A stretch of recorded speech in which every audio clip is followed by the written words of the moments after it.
ஓம் ஸ்ரீம்லாய வித்மகே கலகஸ்தாய தீமகே தன்னோ வாராகி பிரசோதியா. நல்லதே நடக்கும். ஓம் நம சிவாயும். எல்லாம் உள்ள ஸ்ரீ பாரகிமன் திருவடி சரணம். இன்றைய பதிவில் துலாம் ராசியில் பிறந்த நண்பர்களே, கர்ம கிரகங்களின் கடைசி 5 மாத பலன்களால் உங்க கைக்கு விட்டு மாறப்போகும் சொத்தும் சொந்த பந்தமும் 5 மாசத்துல நடக்க போகின்ற மிக முக்கியமான நிகழ்வுகளை தான் நம்ம பலன்களாக இன்றைய பதிவில் பார்க்க போறோம். அதையோ ஃபுல்லா பாருங்க. நம்ம சேனல் ஏற்கனவே குரு பெயர்ச்சி பலன்கள் மற்றும் சனி பக்ர பலன்கள் தான் பதிவிட்டாச்சு. பார்க்கலைன்னா சேனல்ல போய் பாருங்க. மேலும் டிஸ்கிரிப்ஷன் லிங்க் இருக்கும், பிரஸ் பண்ணி பார்த்து பயனடைஞ்சுங்க. மறக்காம நம்ம சேனல் சப்ஸ்கிரைப் பண்ணிட்டு கூட தர பெல்லைக்கான பிரஸ் பண்ணிட்டு ஒரு ஆல் இன் ஆஃப் தவறாமல் செலக்ட் பண்ணிச்சுக்கோங்க. அப்போ நாங்கள் பதிவிடக்கூடிய அடுத்தடுத்த பதிவுகள் உங்களுக்கு உடனுக்குடன் நோட்டிஃபிகேஷனாக வந்து சேரும்.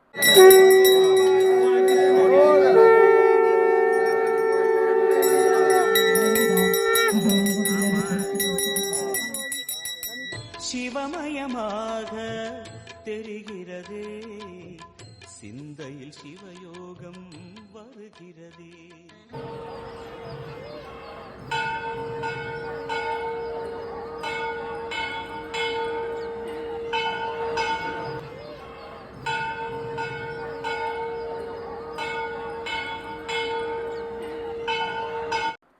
துலாம் ராசியில் பிறந்த நண்பர்களே, துலா ராசியை பொறுத்த வரைக்கும் பயப்படாம இருக்கலாம் இந்த வருஷம். காரணம், சனி பார்வை கிடையாது, ஏழர்ச்சனை உங்களுக்கு கிடையாது. மேலும் ராகு கேதுகளுடைய பெரிய அளவு தொந்தரவும் உங்களுக்கு கிடையாது, பயப்படாம இருக்கலாம். ஏன்னா ராகு பகவான் உங்களுடைய துலாமிற்கு 5ஆம் வீடான கும்பராசியில் இருக்கிறாரு. கேது பகவான் உங்களுடைய துலாமிற்கு 11ஆம் வீடான சிம்மத்தில் லாபஸ்தானத்தில் அமர்ந்திருக்கிறார். சரிங்களா? குரு கடகராசிக்கு வந்து உச்சம் அடைஞ்சிட்டாரு. உங்களுடைய துலாமிற்கு 10ல் இருக்கிறார், அதுவும் உச்சஸ்தானத்தில் இருக்கிறார். இந்த கிரகங்களுடைய அமைப்புல மிக முக்கியமா கவனிக்க வேண்டியது ராகு கேதுவுடைய பெயர்ச்சி. இந்த வருடம் டிசம்பர் மாதம் நடைபெறப்போகுது. அப்ப இருக்கிறது ஒரு 5 மாசம் தான் இருக்க போகுது. இந்த 5 மாதங்கள்ல கர்ம கிரகங்கள், இந்த ராகு கேதுகள் கர்ம கிரகம்னா நாம செஞ்ச பாவ புண்ணியங்களுக்கு ஏற்ப இன்ப துன்பங்களை கொடுக்கின்ற கிரகங்கள் இந்த ராகு கேதுகள். போன ஜென்மத்துல என்னெல்லாம் பாவம் பண்ணுமோ அந்த பாவத்திற்கு ஏற்ப பனிஷ்மெண்ட், தண்டனைய, கஷ்டத்தை கொடுக்கக்கூடிய கிரகமாக கேது பகவான்.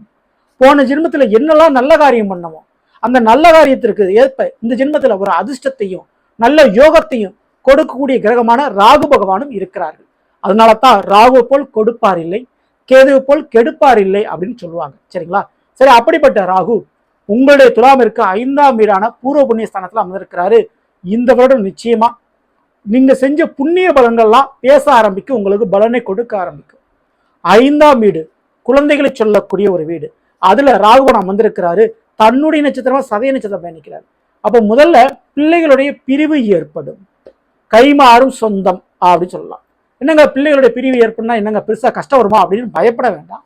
உங்களுடைய பிள்ளைகள் படிப்பிற்காக வெளி மாநிலங்கள் அல்லது வெளிநாடுகள் அல்லது தாத்தா பாட்டி ஊர்ல இருந்து படிக்கிறது அல்லது ஹாஸ்டல் போய் படிக்கிறது, இப்படிப்பட்ட நிலைப்பாடுகள் ஏற்படும். பிள்ளைகளுக்கு படிப்பு விஷயத்துல ஒரு நல்ல ஒரு ஜாக்பாட்டு சொல்லலாம்.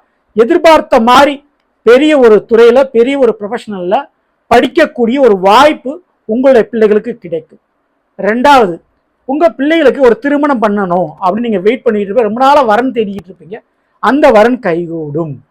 திருமண காரியங்கள் நடந்து உங்க பிள்ளைகள் உங்களை விட்டு விலகி போவாங்க. அதாவது அவங்க மாமியார் வீட்டுக்கு போவாங்க. சரிங்களா? இப்படி சுபத்தன்மையின் அடிப்படையில் பிள்ளைகளுடைய பிரிவுகள் ஏற்படும். உங்க பிள்ளைகளுக்கு ஒரு வேலையோ தொழிலோ ஏதோ ஒன்று அமைஞ்சு கொஞ்சம் வேற ஒரு ஊர்ல போய் இருக்கக்கூடிய அமைப்பு ஏற்படும். அது நல்ல விதம் தான். அப்படி செல்லக்கூடிய பிள்ளைகளால உங்களுக்கு வருமானமும் அதே நேரத்தில் உங்களுடைய கடமைகளும் முடியும். சரிங்களா? இது நடக்கக்கூடிய வாய்ப்புகள் இங்கே இருக்கு. அதோட உங்களுடைய காதல் சம்பந்தப்பட்ட விவகாரங்கள் தலை தூக்கும். நீங்க எந்த வயசுல இருக்கக்கூடிய நபரா இருந்தாலும் சரி, உங்களை தேடி காதல் வரும். ஆமாங்க, உங்களை தேடி அன்பு பாசம் காட்டக்கூடிய நபர்கள், உங்க மேல காதல் வயப்படக்கூடிய நபர்கள் உங்க வாழ்க்கையில வந்து சேருவார்கள். ஸோ அது கண்டிப்பா அந்த ராகுவால ஏற்படுத்தப்படும். ஓகேங்களா? அதே போல தேவையில்லாத பழக்க வழக்கம், கெட்ட பழக்க வழக்கத்திற்கு அடிமையாகக்கூடிய வாய்ப்பும் இருக்குது. ராகுவால் அதற்குண்டான வாய்ப்புகள் ஏற்படும். கொஞ்சம் அதுல கவனத்தோடு இருந்தது. அதுவே பணப்புழக்கம் ஏற்படும். நீங்க கேட்கலனாலும் கடன் கொடுப்பதற்கு ஆட்கள் தயாராக இருப்பார்கள். ஸோ பண உதவிகள் கடனாக கிடைக்கக்கூடிய வாய்ப்புகள் இங்கே உண்டு. மேலும் வேலை வாய்ப்பு சம்பந்தப்பட்ட விஷயத்துல புதிய அதிர்ஷ்டங்கள் கிடைக்கும். புதிய ஒரு வேலை வாய்ப்பு கிடைக்கிறதுக்கு, வேலை மாறுறதுக்கு வாய்ப்பு ரொம்ப ரொம்ப உண்டு. கண்டிப்பா அதுக்கு மிக முக்கிய காரணம் அந்நிய உறவுகள், அந்நிய நபர்கள், நீங்க பழகக்கூடிய பழக்கத்தில் இருக்கக்கூடிய நபர்கள் உங்களுக்கு புதுசாக ஒரு வேலை வாய்ப்பையோ ஒரு பிஸ்னஸ் கூடான சான்ஸையோ சொல்லி கொடுப்பாங்க. அதோட படிக்கக்கூடிய இடத்துல பழகக்கூடிய நண்பர்களால் நீங்கள் பாஸ் ஆகக்கூடிய தேர்ச்சி பெறக்கூடிய வாய்ப்புகள் கிடைக்கும்.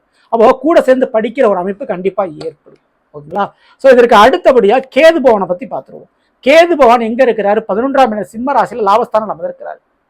குரு ராகுவை பார்த்தவர் இப்ப விலகி கடகராசிக்கு உச்சமடைஞ்சவர் அக்டோபர் மாதம் அப்படியே அதிசாரமா பயிற்சி அடைஞ்சு கேதுவோட இணைவார். அதாவது ராகு பயிற்சிக்கு முன்னாடி நடந்துருது.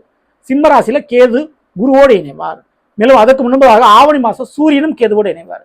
அப்ப கேது கூட தான் சூரியன் அடுத்து குரு போன்ற கிரகங்களோட சேர்க்கை ஏற்படும். அப்ப டிசம்பர் மாசத்துக்குள்ளேயே இந்த கேது பகவானுடைய நிலைப்பாடுகள்ல பலங்கள மாறுதல் ஏற்படும். அது மிக முக்கியமான முறையில குழந்தை பாக்கியம் இல்லாதவர்களுக்கு குழந்தை பாக்கியம், பரம்பரை தோஷம், முன்னோர்களுடைய தோஷங்கள் இருக்கு, நம்ம பாட்டன் பூட்டை செஞ்ச பாவத்தால நமக்கு புத்திர பாக்கியம் கிடைக்கலையோ அப்படின்னு கவலைப்பட்டுக்கீங்க. அந்த புத்திர தோஷம் நீங்கும்.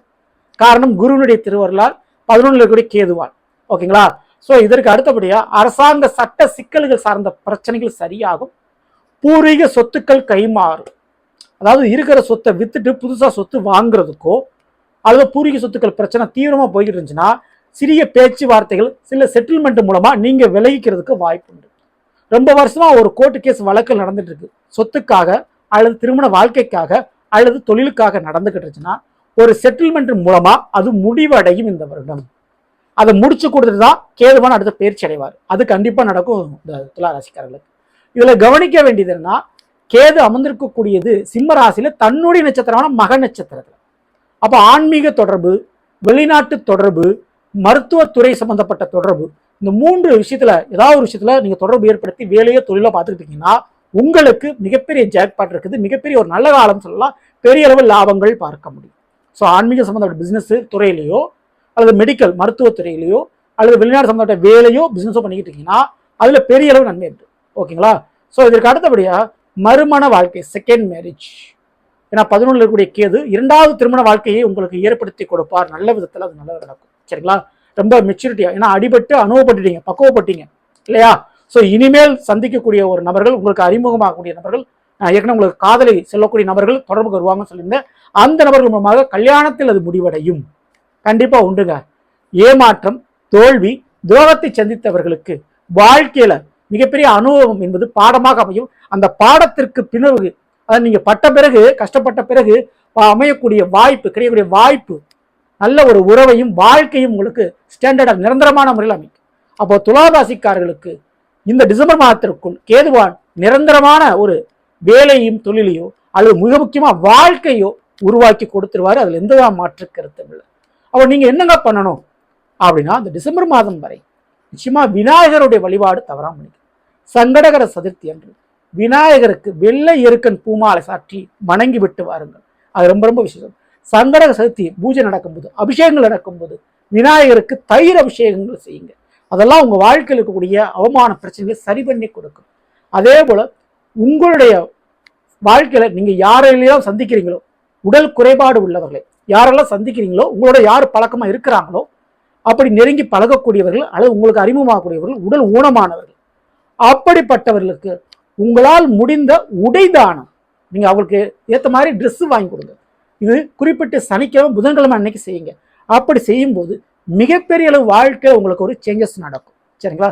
தவறாம இதை செஞ்சு பாருங்க.